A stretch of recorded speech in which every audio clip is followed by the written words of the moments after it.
Roland Willits, All Men Stories. I'm here with Clint Felker, and we're going to discuss Battalion Boots. Okay? And first thing I did was misspell battalion, and then I spelled boots, B-O-A-T-S. So I'd be a Navy person, you know. Yeah, boats, for sure. And if it had your size shoe, might have fit. Nothing wrong with my 14s. My mother used to say, "You have a good understanding." Yes. This is a fairly serious song about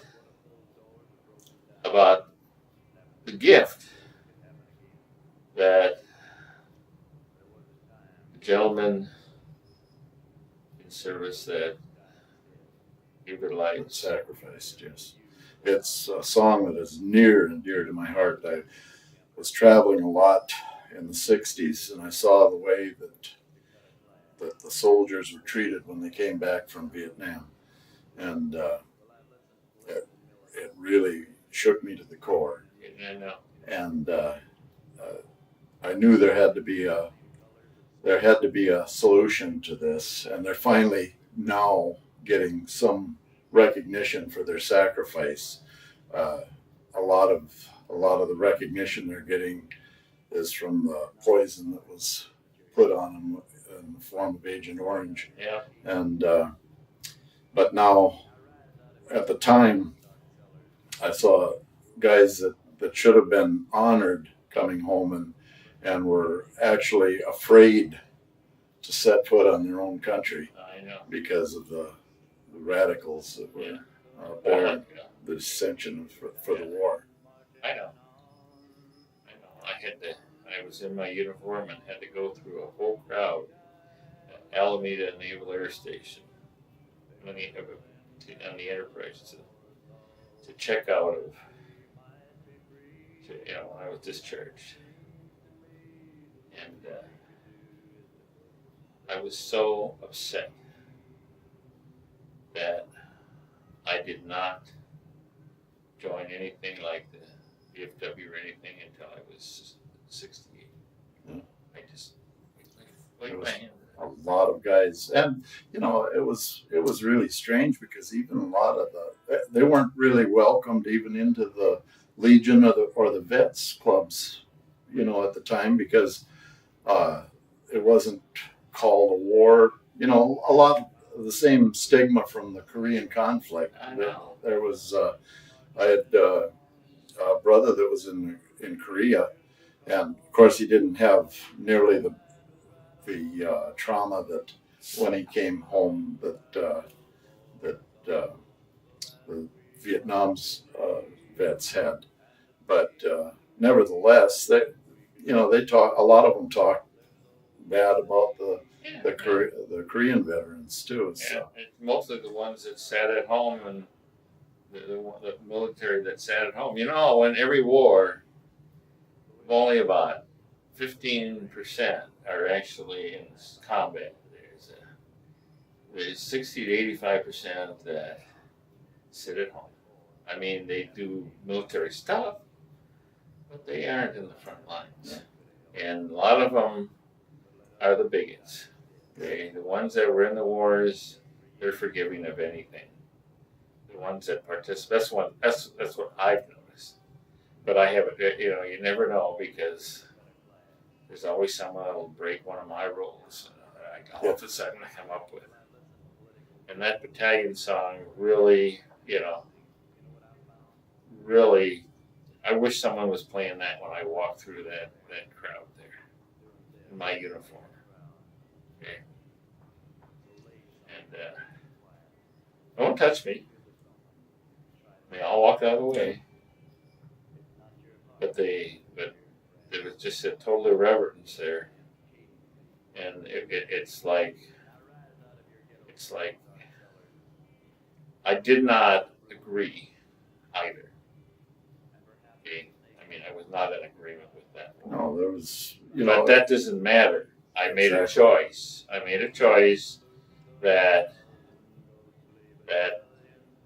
people of this country voted those idiots in, and because of that, that's the position I'm in.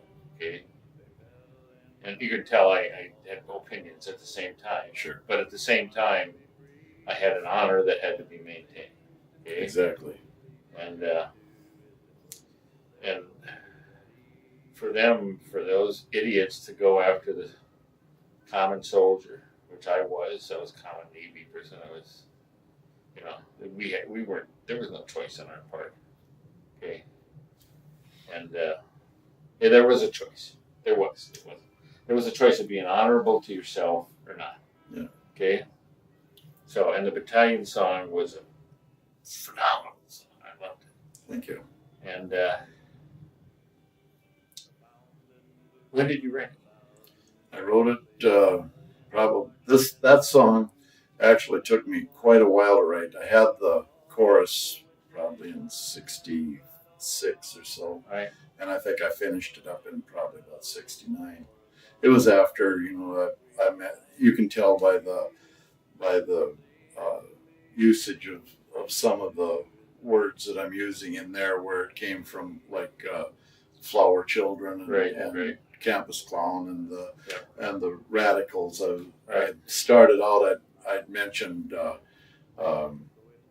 Stokely Carmichael originally and H. Rap Brown, but actually it wasn't just them. No. It was the Native Americans that were fighting, and probably dissenting also, and the Chinese or the Orientals, right, who were in the country here. Right. And so I just I listened to every political militant of every race and creed, and listening, what I found, there's men with the same color of skin as theirs, right, who were fighting right. in Vietnam. Yes, it was a multinational, or it was American, but it was also many other countries participate with us. So. It did, but we were the majority. But in our American grouping, you have people of all countries.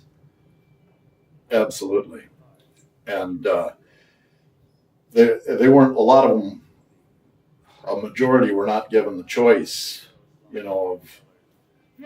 Because we never given a choice. No, I received my greetings from the government. Yeah, I did too. 3 days after graduation. Exactly. I had the same one. Exactly. Yeah. 3 days after graduation, I got my draft notice. Yeah. And only for the grace of God, I didn't go, because I was born with only one eye. Right. And so I guess they figured the one eye wasn't good enough. No. They don't do that. Yeah, and I was good enough. But I was fortunate enough to just finish college and was able to get into a program where I became an officer. And a gentleman? You're going beyond the scope of my conversation. Oh, okay. I'm sorry.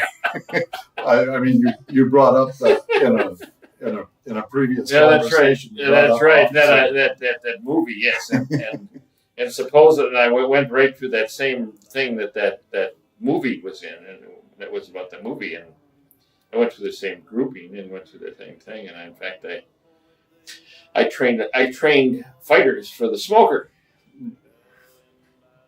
But that was a different time and different life, and we have to cut it off so we can hear the song. So all right, we're going to listen to Battalion Boots. But no, not us peace lovers. We say make love, not war.